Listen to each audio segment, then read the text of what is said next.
welcome to the show.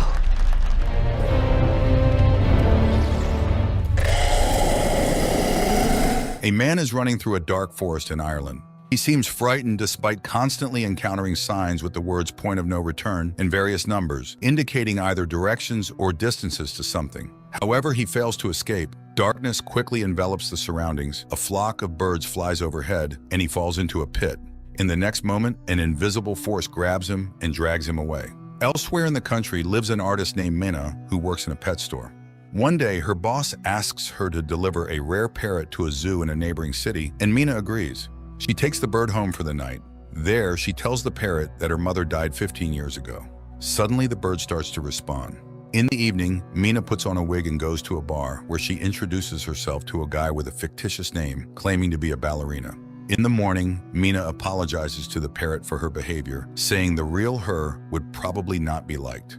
Finally, the pair set off on their journey. On the way, her sister Lucy calls, reminding her that she has family and nieces who love and await her. Minna continues driving and eventually ends up on a road leading into an old dark forest. Unexpectedly, the car breaks down and stalls, and the connection also mysteriously cuts off.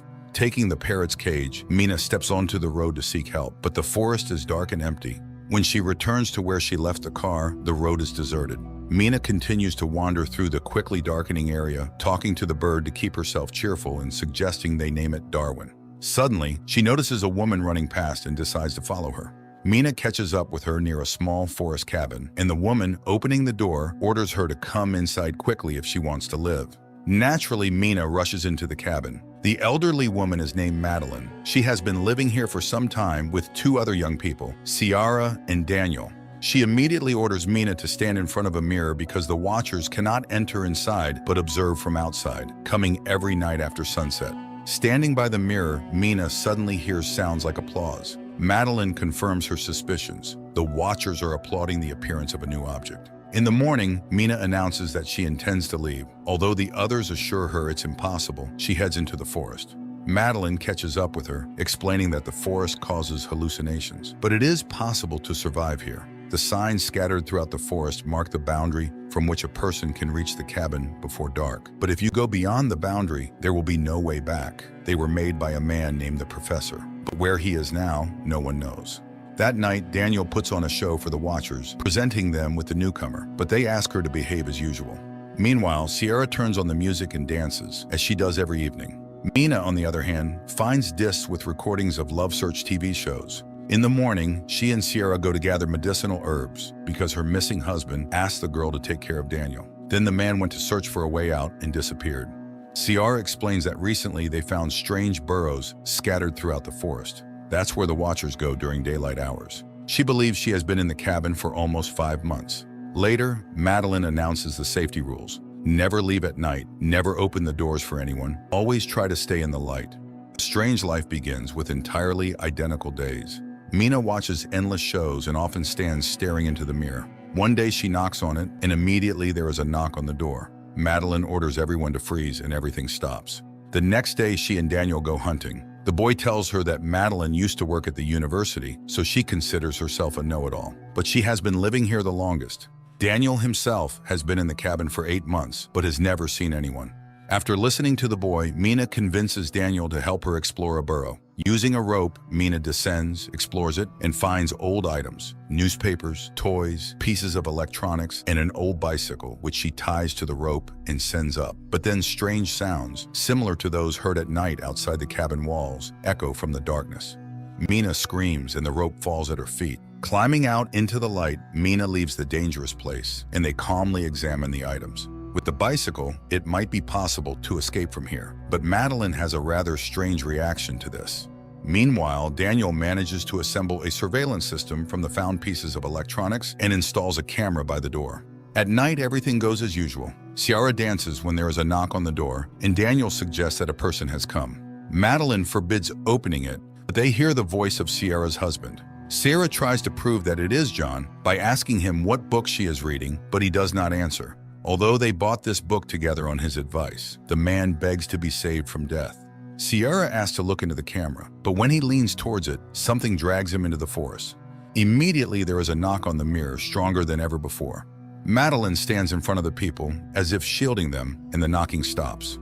In the morning, Madeline throws the bicycle into the burrow, demanding that they no longer break the rules.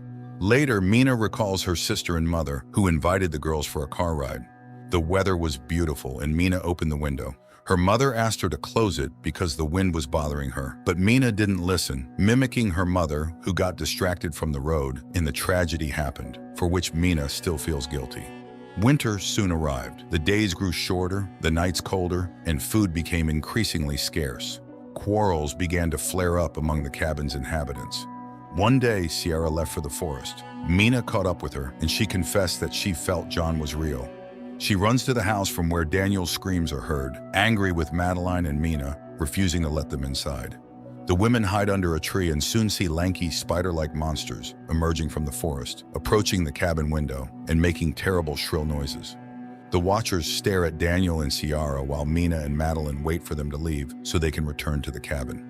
When they do, the women rush to the door and beg to be let in. Daniel refuses, and then Mina tells him about her guilt towards her mother. She asks him to understand that he will suffer all his life, realizing that he is responsible for the death of people. The doors open. The four of them immediately stand in front of the mirror, hoping to convince the watchers that they are in place. Madeline admits that she tried to protect them from certain things. She used to teach history and mythology, and unlike them, came here voluntarily. Only here did she realize how dangerous this place was. Once she hunted alone and saw herself at sunset. Not an exact copy, but very similar. The Watchers are an ancient species with many names: changelings, winged ones, fairies. They study people to impersonate them, and they will never let them leave. Knocks and the voices of the cabin's inhabitants are heard outside. Then Daniel finds a hatch in the floor, which they didn't even know existed. Descending, they discover a well-fortified and equipped living space filled with food and equipment. Mina turns on an old computer, and a video recording shows the face of the professor, whose real name was Rory Kilmartin. He was the first to study the Watchers and tried to learn about their origins. In 1979, the scientist found this place, which he called Wonderland. Every evening, the Watchers came to his window and studied him. For many years before this, the professor's colleagues laughed at him, not believing his tales. Then he built this bunker, using the labor of men from nearby remote villages. He chose the lonely or those with bad habits so that their disappearance would not attract much attention, as every evening he convinced them to have dinner outdoors. Hiding inside, he watched the Watchers deal with them. Thus, this bunker was built on blood. One day, a Watcher appeared before him in the form of a girl with red hair.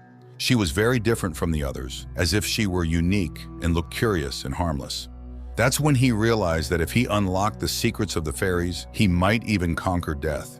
He did the impossible, lured this girl into a cage and began experiments on communication, trying to befriend her. She changed form, sometimes turning into a frightening creature with long arms, but seemed to listen to him. Gradually, she became close and understandable to him. But now the professor realized he had achieved nothing significant and was ready to end his life. He hid a boat by the river, and this is the only way out. Just follow the birds. He asked the survivor to go to his university office and destroy all the documents found there. And now he will go to her and stay here forever. In the last recording, they see Kilmartin climbing up. Gunshots are heard, and then all is quiet. Realizing that this is their last night in the forest, Sierra turns on the music and invites Daniel to dance, but he seems upset about leaving. He says his family is dysfunctional and he has nowhere to return to. Then the girl offers to let him stay with her for a while until they find him a good occupation and place to live, as they have become good friends. In the morning, the group sets out to escape, guided by the signs and Mina's parrot, whom she asked to lead them. Soon they reach a massive stone disc in the ground, covering the entrance to a huge tunnel. Madeline explains that this is where the last representatives of the ancient fairy race were locked up, who were once very friendly with humans. After many centuries, they managed to surface, but now the friendship has turned into hatred. They stay here because they are held by magic, so they need to run far away. They walk all day, dusk falls, but there is no river or boat in sight. It starts raining and they fall into despair when they see huge flocks of birds flying in one direction. They run after them and reach the river. The women rush to the boat when Daniel hears screams behind him and sees John. He returns for him, rejoicing that the man survived, but it turns out to be a changeling. The women scream, begging Daniel to run, but he doesn't hear and dies at the hands of the Watcher, who then takes on his form while Madeline, Mina, and Ciara sail down the river. The women wake up in the boat and see that they have returned to civilization. They stop a bus and ride to the city, listening to music and only now realizing that it's over. Later, Mina goes to the university where Kilmartin worked, posing as his niece to enter his office and fulfill his last request. There, she finds more documents, photos, and a recording in which he discusses the fairies and the fact that there are still half-blood children in the world. Mina finds a stack of photos and, looking at them, seems very surprised. In the evening, Mina goes to Ciara's house, showing a photo of Madeline from the professor's belongings, explaining that it is his wife who died several years ago. So the Madeline they lived with in the cabin was a special fairy capable of moving during the day. It was she whom Kilmartin caught. He couldn't kill her, and she took on Madeline's form to return to civilization. Then a car pulls up to the house, and the real Ciara gets out, while the one she's talking to is actually a fairy. Realizing she has been exposed, the fairy knocks Mina out and changes shape again, turning into Daniel. They just want to live like other species, but due to human hatred, they are forced to stay underground. The fairy turns into Kilmartin and goes to Mina. In the house, the fairy transforms into her and prepares to kill the girl. But Mina says that there are others like her somewhere because she is half human and acknowledges that it was unfair of humans to banish the fairies from their world. The fairy softens and spreads her wings, admitting that Mina might be right, and she flies away. Mina revives Ciara. Later, she reunites with her twin sister Lucy, finally forgiving herself for their mother's death. She tells her about her experience, admitting that she still sees Madeline appearing in the forms of other people. Her nieces arrive to show Mina a drawing of her and Darwin, whom she still keeps as a pet. Meanwhile, outside, a girl with red hair appears, looking at their apartment windows and taking on the form of a girl with a strange face. This is probably not a horror movie, but rather a scary bedtime story when a child doesn't want to sleep and asks for something frightening.